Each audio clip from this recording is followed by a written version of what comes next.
നമസ്കാരം, പ്രവാസി മലയാളിയിലേക്ക് ഏവർക്കും സ്വാഗതം. അങ്ങനെ കോവിഡ് പടർന്നു പിടിക്കുന്നതിനിടയിൽ ആദ്യമായി ഗൾഫ് മേഖലയിൽ കർശന നിയന്ത്രണങ്ങൾക്കിടയിലും ആദ്യ കോവിഡ് മരണം രേഖപ്പെടുത്തി.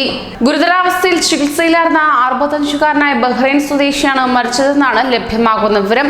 അതേസമയം ബഹ്റൈനിൽ COVID-19 ബാധിതരുടെ എണ്ണം 214 ഉയർന്നു. അവരിൽ 60 പേർ രോഗമുക്തരായെന്നും ആരോഗ്യ മന്ത്രാലയം അറിയിച്ചു. ഇറാനിൽ നിന്ന് ഒഴിപ്പിച്ചുകൊണ്ടുവന്നവരിൽ 84 പേരും ഇറാനിൽ നിന്നുൾപ്പെടെ നേരത്തെ എത്തി നിരീക്ഷണത്തിലായിരുന്നവരുമാണ് ഇപ്പോൾ രോഗബാധിതരായുള്ളത്.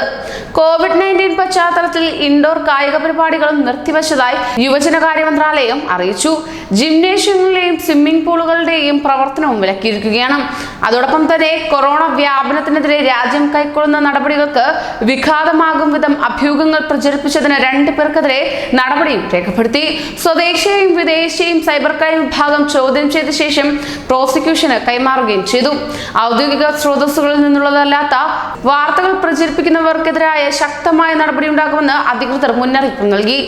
ഏറെ കർശന നിയന്ത്രണങ്ങളാണ് ബഹ്റൈൻ രേഖപ്പെടുത്തിയിരുന്നത്. എങ്കിലും ഗൾഫ് മേഖലയിലെ ആദ്യ കൊറോണ മരണം ഏവരെയും ഞെട്ടിച്ചിരിക്കുകയാണ്.